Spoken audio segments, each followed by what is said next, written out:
Do birds know that they're birds? Sitting up there twittering, looking around, sniping at ladybugs, doing that stuff to the tops of taxi cabs. Do birds know they're birds? Do turtles know that they're turtles? Turtles?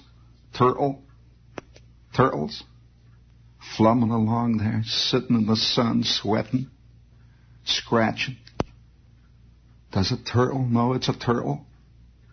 Oh, by the way, we will award a brass figurine with bronze oak leaf palm to anyone who can identify probably the most famous turtle that America's known for a long time, a turtle named Myrtle. Where did Myrtle the turtle work for a living?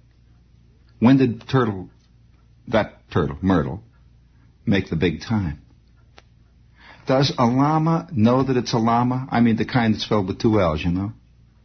They're very stinky. Does it know it's stinky?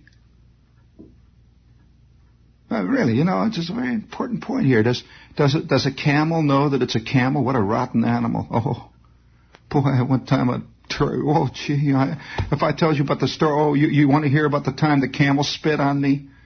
I had my new sheepskin on. Had this with a sheepskin collar. You know, it's a Midwestern type coat. It's a sheepskin coat made out of leatherette. They used to have a thing called leatherette. This camel went, oh boy, all over my new collar. You know, that white sheepskin. And forever and ever, that sheepskin smelled like a camel's. You want to hear the rest of that story? No, there's pretty little people out there have been worried. Does a camel know that it's a camel and very stinky? Camels also have very bad teeth, you know, very big yellow teeth. Ah! They bite. Oh, let me tell you. You know, even to this day, you know, my mother does not believe that the back end of my coat was taken off by a camel. Yeah, a camel reached out and just bit the back of my new sheepskin. It was a Sears Roebuck sheepskin. Bit the back of my sheepskin right out, big chunk, you know, about watermelon slice size, you know, and just chewed it up and swallowed it. Well, I got home and she says, "What happened to your coat?" I says, "A camel bit it off." Well, 5 minutes later, I'm in the John getting my mouth washed out with palm olive for lying. Well, you know, you learn very early as a kid that when you're telling the truth and you're accused of lying, the thing to do is lie.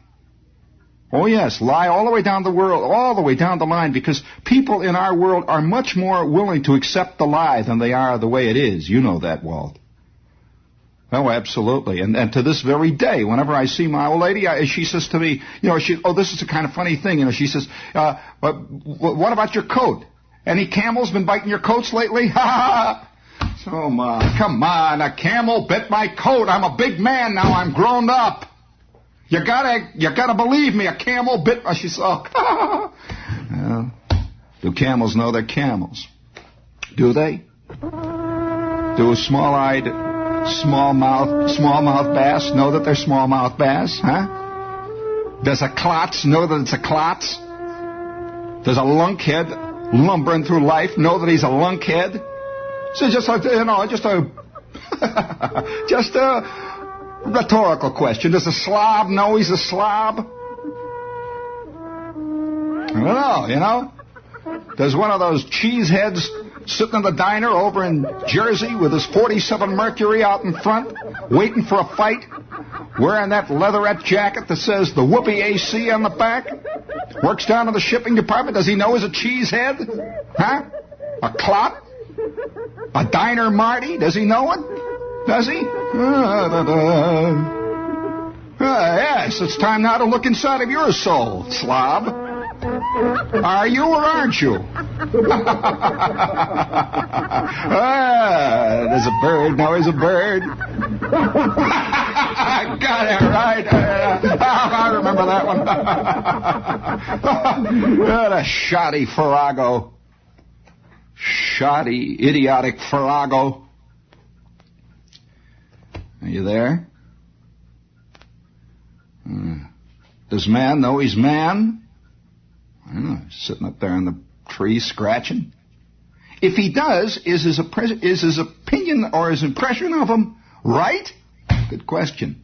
I'm sure that a bird, if somehow you could get inside a bird's brain, although I will tell you this, I have been outside several birds' brains. I've worked for several. interested in, if you'd like to know where I work, you just send your name and address to Reality, WOR, AM and FM, New York, and we'll send you the name of the bird brains.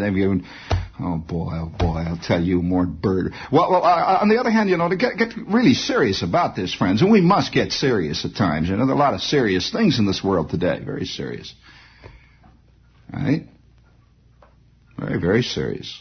Hey, how many of you are doing a bit? I mean, how many of you look upon your life as just some kind of a big bit that you're doing, and one day you're going to start with the real thing? You're filling in time till it starts. The big show starts, the curtain goes up. And Mr. Right comes into your life. I wonder if a klotz knows he's a klotz. It just bothers me. Of course, I'll tell you this. A beard wearer who rides a motorcycle immediately knows a lot about klotzes. A lot of them. I'm compiling a secret list. I can tell, it's funny, the strange maniacal nuttiness that shows out of people's eyes, Walt, when they observe something that is not within their norm. That's where you can tell the klotz. The real klotz assumes that anything that lies to the left or to the right of klotzdom is sheer insanity and should be stomped out. Now, the klotz can have an IQ of 7, so anything over an IQ of 7 is subversive, and anything he sees that's under an IQ of 7 is a slob. It's the true believers of the bowling world. And I'm compiling a list of various things that I have noted. For one thing, when you're riding along on a little motorcycle and the clowns are looking out at you, as they do, you begin to find out that there are certain makes of cars that go along with klotzdom. I'm willing to raise your hand. Can you give me one guess? What is the greatest percentage of klotzes on the road today? Whenever a model of this car, you can almost tell when you get the grinning, idiotic faces looking out of the window. Oh, boy, look at the slob. The guy's got a beard. Oh, boy. Well, you see them knocking each other, and the beer bottles are flying out. I'll tell you one of the greatest moments I had recently was I was out at Jones Beach, and there was this guy who weighed about 370 pounds, and he had a light baby blue, the very tight kind, the latex kind of swimming suit. Well, they're very revealing when your stomach is roughly the size of a gigantic prize-winning pumpkin. It reveals all kinds of stuff. Well, this guy is wearing this light baby blue latex bathing suit. See, and he's as bald as a billiard ball. And he's got pimples where he shouldn't have pimples. They're all, he's got a little, it's like a relief map of China. And he's standing there, yes, rivers and everything, and he's standing there, you see, and I'm not making it. I'm just, I come from a family where nobody says anything about the way other people look. It's just that way, And here is this guy, a first-class thing, he's standing there and sweating, and he's got a beer can in one hand, and his wife is a little short type, She's a little one. She's like a medium tank, or with feet. She's got tread. She doesn't have feet. She clanks when she walks. That kind with like little warts and stuff. And she's standing there, and the two of them. She's got a big orange hat with a peak on the top, and she's got these Harlequin glasses. And he's saying to her, "Mabel, some guys just don't know how funny they look in beards." Well, I fielded that one neatly, going back to the vines. Spun, but it was too late. He was on third with a stand-up triple. All 450 pounds of them quivering like jelly. Well, now, I'm just curious, what make of car do you think contains the largest number of klotzes? Right, you hit it right on the head. Isn't that true? I'll tell you, even the look of the car itself, clunky, has no character whatsoever. And I'm one thing I've learned though. I'm very, very. I have a real feeling of sadness or sorrow for the vast majority of people who have never once tried any kind of adventure in their lives, any kind at all. Not once have tried anything. There's so many people who think that say thinking of buying a Volkswagen is a dangerous thing. They're really being left-wing if they think about it, you see. They do that in the secrecy of their closet, sitting there next to the overshoes. Well, yeah, that's a certain type of person. It really is. There is the kind of person. Oh, you can just measure him all the way down the line. There's the kind of person who, when you say to him, the village, oh boy, he's got 15 different cliches about the village. Ah, beatnik. That's right away there. Now these guys, there's a very certain type of very distinct. You can judge him by the things he buys, for example. The way he looks at the world. Oh yes, a beard is just, it's like waving a red flag in front of the hypothetical bull, a person like that. He's the first one to yell and holler about it. I've noticed one interesting thing, that I have never yet been laughed at riding on this little motorcycle by a guy in a Mercedes. Not once. Not once. Not once. Not even once. I would expect once, that one of them would go past, but not once. It's a very different view. But to get back to the point of it, I'm sorry that so many people have never, ever ventured anything in their lives. I wonder how many people know how it feels to ride a motorcycle, say, to Jones Beach. And what's intriguing to me is that they start young now. Oh, really? I pulled into a gas station the other day, and I whipped in. It was kind of light rain. I came into this gas station, and here's this pimply-faced lout sitting in there. And, yeah, he's the guy, you don't see on the commercials. That friendly serviceman that comes out and wipes your windshield off? That square-jawed guy that they got from the Benton and Bowles agency? Well, he's not the one they show. This kind of overweight lout sitting there, and he's got a T-shirt on, and he's chewing a toothpick. The guy, the one I'm talking about. And you see, pulled over by the side of the station, you see his car, which is a cut-down, channeled-out 54 Ford.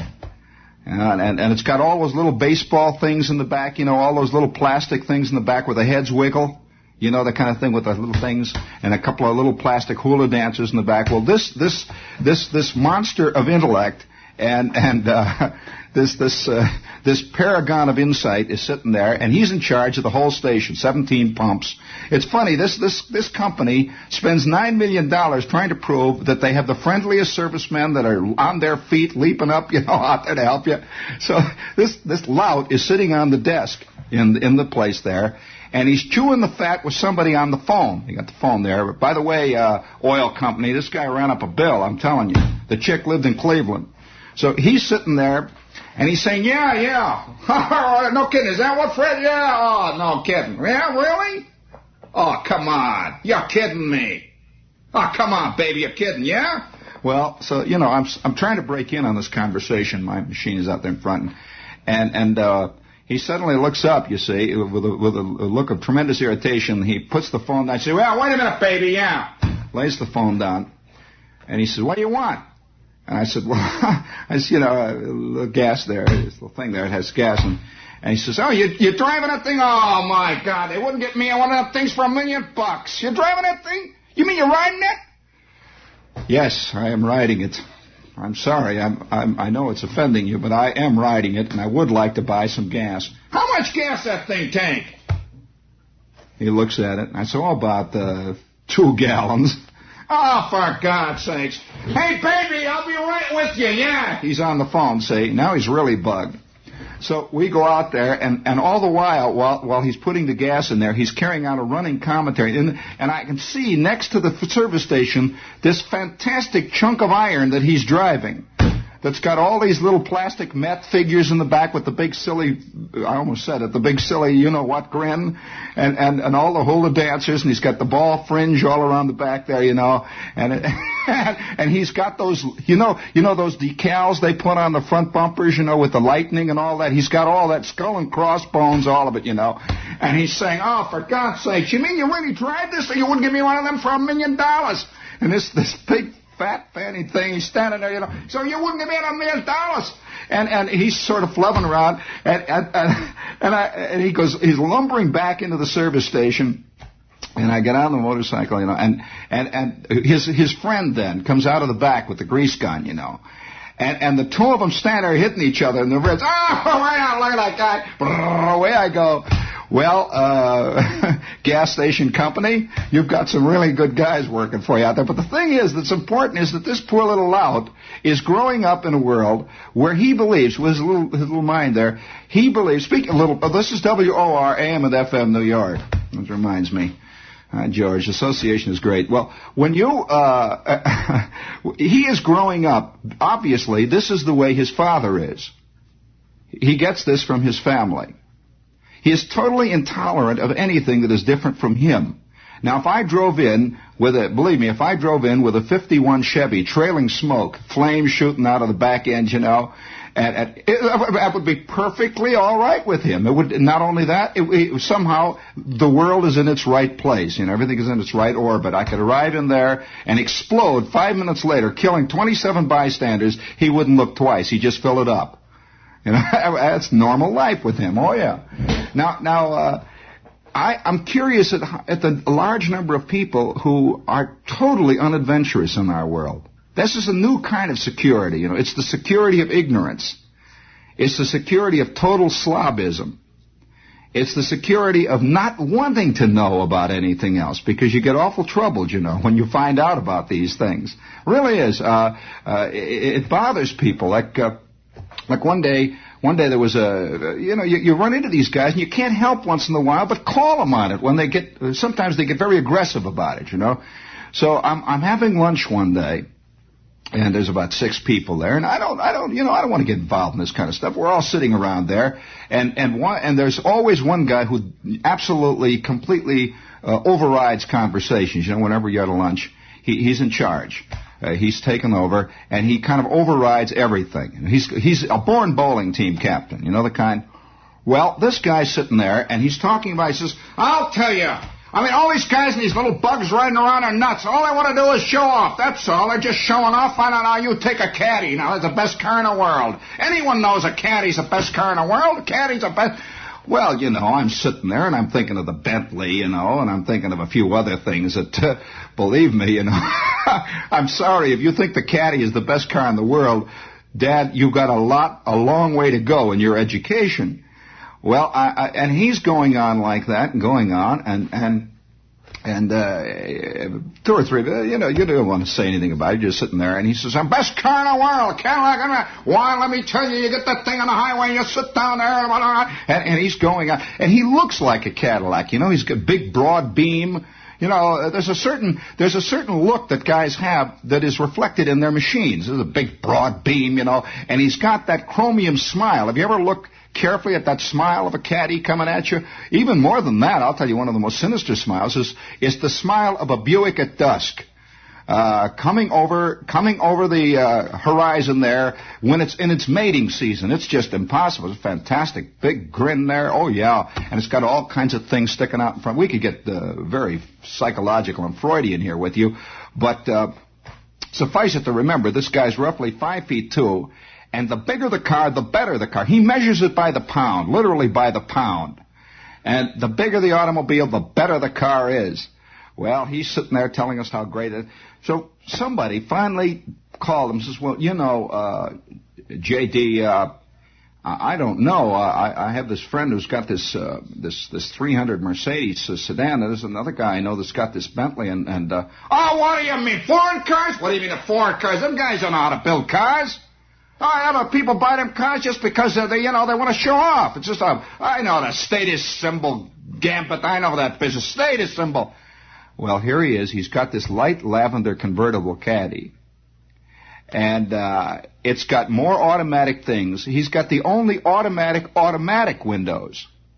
He's got an automatic thing that works the automatic window worker.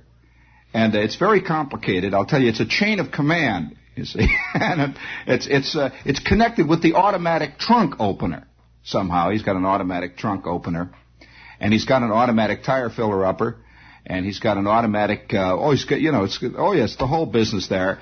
And he says that's a status symbol, absolutely a status. Well, now the question arises, of course, does one know the length and the breadth of one's ignorance?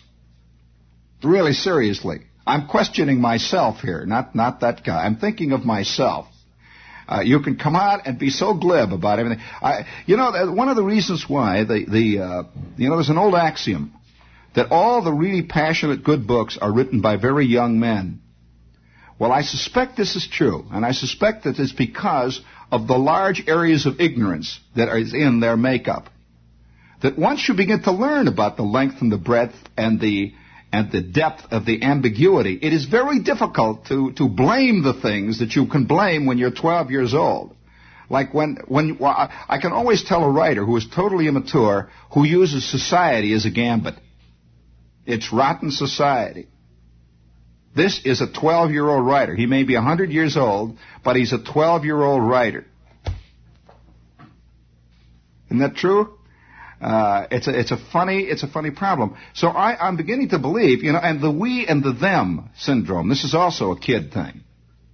After all, facing it really, a kid is a we and the them. After all, a kid who is 12 is not an adult. He is not part of the mainstream of life at all. So he can legitimately say we and them. But when a guy gets to be 25 and continues to say that, then he's got problems. Then he'd better check the air in his tires. He had better check the grease in the transmission. He is stuck somewhere. He is also having valve trouble somewhere, and his timing is a little bit off. And yet you'll find that the most successful writers continue to play that gambit all the way sometimes to the end of their life. Oh, yes. The we, them, the we, they, us and them, the hip and the square syndrome. Well, it just is not that simple. It isn't. So when you look at that bird, does the bird know it's a bird? One of the greatest examples I've seen recently, we have spies everywhere. Now all of you know about, we get all the information on the integration problem, the big problem, and of course we're living in the North, we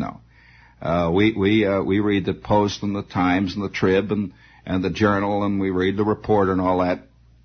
One of the great moments of does a bird know it's a bird, does a turtle know it's a turtle, came to me recently. A little news item that happened, a little news story that came, you didn't hear this one on the news, I'll tell you, came out of Pine Bluff, Arkansas. Should I tell you about Pine Bluff, Arkansas? Any of you know about Pine Bluff, Arkansas?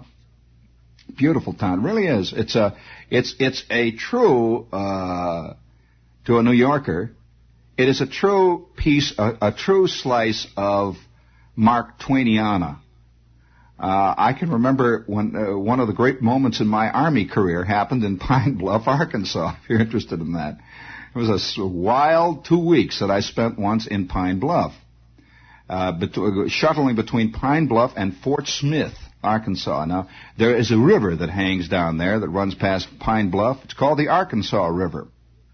Now, that river, if you've never seen the Arkansas River, I will try to describe it to you. If you can imagine the warmest, creamiest, extra light coffee that you can think of. It's extra light coffee colored. It's like triple cream, in some very bad diner where the coffee is mud colored. And you put 2 or 3 creams in there and you have the color of the Arkansas River. And this is one of those very undefined, indefinite rivers. It doesn't really flow. It just sort of lays out there. And it's so, at times, it is so shallow that you can practically walk. In fact, I guess you can walk all the way across if you're prepared to walk in 27 foot of mud. And it's really not mud, it's clay. It's very beautiful. It's a kind of center of the country beauty. It's the kind of thing, when you read, have you ever read, what's his name that wrote The Big Sky? Who? Guthrie, yeah. A.B. Guthrie once in a while describes this kind of country. This was real Indian country, And Fort Smith was a fort in the days of the great push westward, and Pine Bluff. And they came over the Arkansas River, and he describes this kind of country with a great sky stretching over it. You can see those Ozarks laying down there off to your left, and that river just sort of lays on that ground. And there's no banks to this river. There's no big banks. It just sort of lays there. And along that river, one after the other, you see these little clumps of cotton, of the cottonwood trees just hanging over the river. You know, they're very soft wood trees, and they keep falling in, and great snags move down the river very slowly, and the bridges hang there. And there's a heat that lays over Pine Bluff and Fort Smith, Arkansas, that is very different from any other kind of heat I've ever known. But there it is. It's just laying there. Very peaceful, and you can hear birds once in a while quietly. This is very close to one of the last of the true wildernesses in America, you know, is in Arkansas. A genuine wilderness. Now, wilderness, I don't mean a state park. I do not mean Yellowstone. I mean a wilderness is not too far from Pine Bluff. A genuine wilderness where very little genuine exploring has ever been done. As a matter of fact, living in that wilderness are people who are as remote from America, and in fact from the life of Arkansas, as an Eskimo is from the average Madison Avenue ad writer. Seriously. These people, they don't even know how many of them are back up in those hills. You aware of that? These are genuine, basic, primal, animal human beings. They don't know that once in a while they'll drag one will come out of the woods up there who didn't even know there was a war, World War II. He didn't know any about them. None of these things. Oh, yes, it's just that kind of a place, you see. Well, I have a news note from that town, from Pine Bluff. Oh, one more question. Who made Pine Bluff famous? A few years ago. And he was telling about them funny stories about my uncle, my aunt, and I want to tell you about Aunt Ludy. Aunt Ludy come to our house, you know, she'd come around there, she'd bring a great big bag bring back a big bag of corn pones. She'd bring all kinds of cornbread. Aunt Ludy took down there and she'd say to Uncle Fudd, she'd say, Uncle Fudd, how come you ain't never gone back to New York? Well, Uncle Fudd looked at her and he says, well, I seen it once. And Aunt Ludy says, well, yeah, but I hear they changed it some. But they don't change it enough for a man who gets around like I do. You know, I went down to the county seat last week, put a new AP in there. And I just wait till they really change it. I understand they're going to have a fair there. Well, who was it who told those stories? Yeah, that's right. Well, that's beside the point. So that's the country we're talking about here. It is a very different country from what we consider the Deep South. It is not Mississippi. It is not Louisiana. It is a very special thing. In fact, I think right now we'll go into the story. I'll give you the news note that it's one of the funniest unconscious piece of ironical, subtle humor, and at the same time a sort of tragic underpinning to the world that we live in today. You know, it's got it all going for it. I'm putting it in my vast file of trivia so that 1,000 years from now they'll know what it's like, you know, the way it really was, as opposed to the way the Post thinks it is, or the New York Times editorial. Yeah, all set now. I've got to have a theme song here because we're going.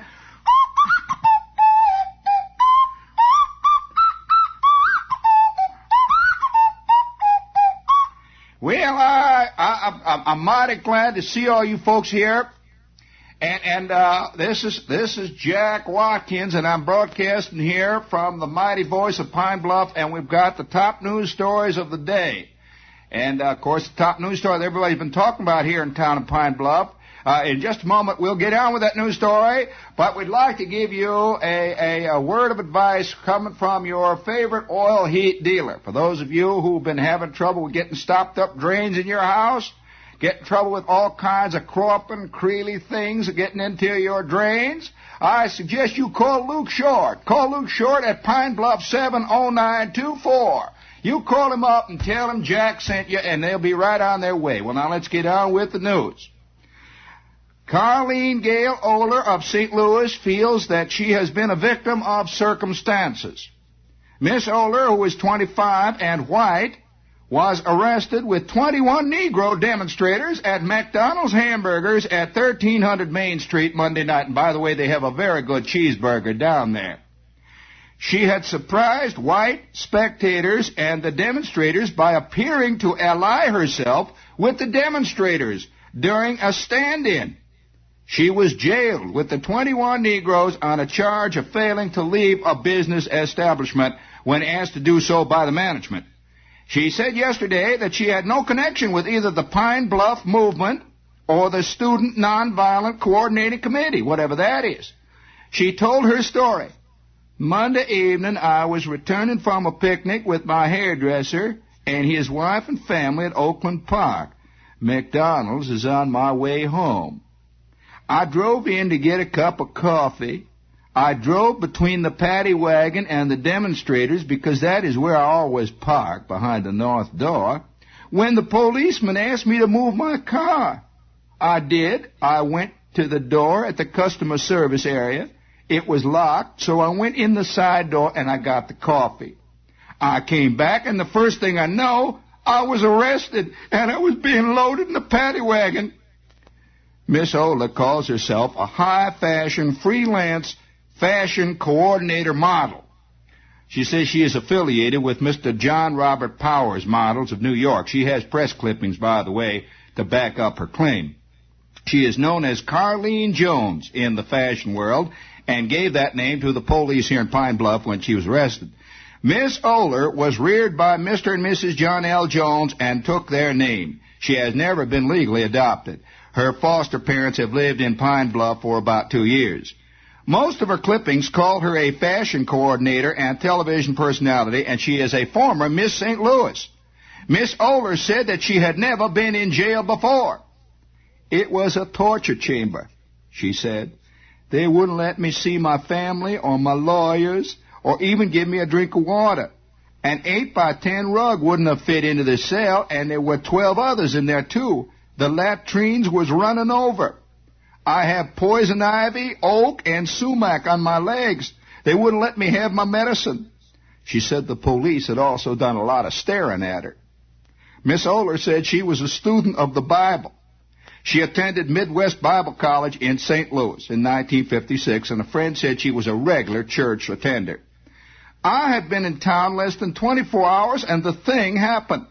I flew into Little Rock late Sunday from St. Louis, picked up my car, and got to Pine Bluff in time for night church services at Forest Park Assembly of God. I didn't even know them demonstrations was going on. I'm not familiar with them. Miss Oler said she wasn't familiar with Act 14 of 1959, the act under which she and the demonstrators was arrested. The arrest warrants were signed by Robert Knight, the manager of McDonald's. Asked her position on civil rights, she answered, I am neutral. I am not an anti-segregation demonstrator. I am neither an integrationalist or a segregationist. I am a neutral, just trying to do good to others. One thing Miss Oler wondered about, though, and we're quoting her here, I thought the people down here believed in segregation. Well, then why was I placed in the paddy wagon, in the same paddy wagon and in the same cell with them Negroes? The Negroes, however, treated me very nice, couldn't understand that they sang church hymns. Everything is very confusing to me. I was reared in church and always taught to love everybody. She was irked at the way her foster family learned she was in jail. An anonymous phone caller, according to Miss Oler, asked her mother on the phone, well, have you got your gal out of jail yet? Her mother had been to dinner with relatives and didn't return till about 8:30 when she received the call, Miss Oler explained. Miss Oler said she had been given beauty lectures at Watson Chapel last fall and had done some Girl Scout work in her time, too. She kept repeating it was all a terrible mistake. The owner took it for granted I was part of the demonstration. I would have left when he asked me, but I never had the chance. It's a terrible, horrible, embarrassing mistake, but I can't understand why them Negroes were so nice to me. Miss Oler hasn't decided whether she will go to New York or Los Angeles when she leaves Pine Bluff. There you have the top news item of the day from here in Pine Bluff. And this is the voice of Pine Bluff coming your way from the banks of the sleepy old Arkansas River.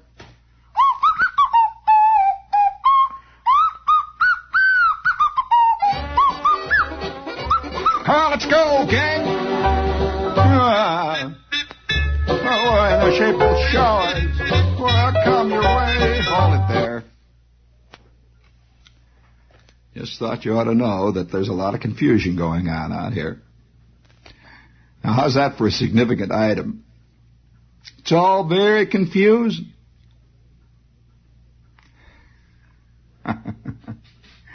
sure is, baby. It sure is. And I wonder if birds know they're birds. I wonder if bigots know they're bigots. I wonder. On both sides of the color line, by the way. We're curious about that, you know. It's very, very difficult. Does the radical fringe know that it's the radical fringe? Does it even understand what the term means? I doubt it. I got, you know, I get some of these wonderful letters where it's shown, you know, in clear letters that I'm afraid they don't, and they never will. Like the other day, I got a letter from this nice little old lady. Mr. Shepherd, I cannot understand what you mean by talking all the time about the far-right conservative element. I am of the far right, and I stand for two things. We should cut our taxes, and we should get tough with Russia. Now, I don't see what's radical about that. Signed, an ex-disgusted listener, and let me tell you, John Gambling should know about you. He'd get you off that station in a hurry if he was up at that hour. You're a terrible person. Well, now that's an example of the kind of wonderful, freewheeling, paradoxical reasoning that is perhaps part of that strange kind of fringe. And that is reduce taxes and get tough with Russia. Diametrically opposed aims. You know, I'm curious about what we really want out of our world. I wonder if you know, a guy who's writing these great stories about how you know, about the search for love. I wonder what happens when a guy who is frantically searching for love runs into somebody and he falls in love. Does it bug him? Oh, yeah, he gets really teed off then. Then that is the worst kind of person, because that person is really taking away his masculinity by removing his entire theme out of his life. You know? Worst thing that can happen to Ahab is to catch the white whale. Just curious about that. Have you noticed all the uproar that is going on now over the test ban treaties? You notice the uproar? The first thing, everybody for years has been talking about how we should, you know, we're polluting the atmosphere, and the minute it looks like something's going to happen, everybody's excited. They don't really want it. I wonder how many people really do want peace. Who claim they do, seriously. Who really do claim they want it. If you listen to some of the commentators, and if you remember what those same commentators were saying like 6 months before, it's fascinating. Really, very, very interesting problem. I remember one commentator, for example, he was always hollering about getting tough with Russia and getting tough with Cuba. And the first thing that happened when they put the blockade on Cuba, he was talking about irresponsible acts, going to plunge us in an atomic war. You know, I think what I really do believe, I guess, getting down to it, is that we are a nation, particularly our country. Britain up to a point, largely the Western world, and I suspect even more so in spades the Eastern world, believes far more in words than we do in acts. That the word has become the act. That a man doesn't think there's anything nutty about saying he's a peaceful man while he's cutting your head off with an axe. It's what he says that counts. And he really believes he is. He really honestly believes he is a peaceful man. He's chopping somebody's head off to prove he's peaceful. Now, the question arises here, of course, is maybe our world is getting far too verbal. In short, we have too many movies. Yes, we have too many books about love. We have too many books about communication. Till the point has finally been reached, you know, where we totally have made almost all of these things into an abstraction. And, you know, a kind of a love abstraction, so on, whatever that might be. And you find it in almost every area. I've talked to Negro leaders find fascinating things about Negro leaders when you really talk to them and find out that they get madder, they'll get angrier when somebody does give them the object that they want. On the other hand, this is true of the white people. It's true of all of us. I'm not making any differentiation here, but I'm talking about people who seem to have a great goal. A great goal. I one time talked to a peace demonstrator, and I said, you guys are all right. You're all going to march on the Pentagon now. Now, what are you going to do when you all arrive at the Pentagon with your big signs that says "Ban the Bomb"? And a guy comes out. He's got a general suit on, say, and he comes out and he says, "What is all this?" And the guy says, "Well, we want you to ban the bomb. Ban the bomb. Ban it. Get rid of the bomb. Warmonger. Bomb. Get rid of the bomb. Warmonger. You rotten warmonger." Well, the general looks down and says, that's not a bad idea. Wait, hold a minute there. You just wait here on the step here. I'll check with somebody here. Hello, this is G2 calling G1, yeah. Listen, these guys got a good idea. They say ban the bomb. Get rid of the bomb. What do you think of that? Yeah, I thought it was pretty good myself, yeah. Not a bad idea. Yeah, right. Okay, Chief. Yeah, okay. Yeah, in the Bay? Yeah. Yeah, okay, tomorrow night. All of them. Yeah. Great idea. Yeah, I think it's okay. I think it'll work out. Yeah, all right. All right, I'll see you. Over. Roger. Hangs up. And he says, "Say, fellas, what was that you guys were standing for? Ban the bomb, warmonger, rotten warmonger, general, warmonger, rotten, soldier, warmonger, rotten, peace, rotten, warmonger. Ban the bomb." He says, fellas, I just called G1, and they said that's a terrific idea. It's a hell of a good idea.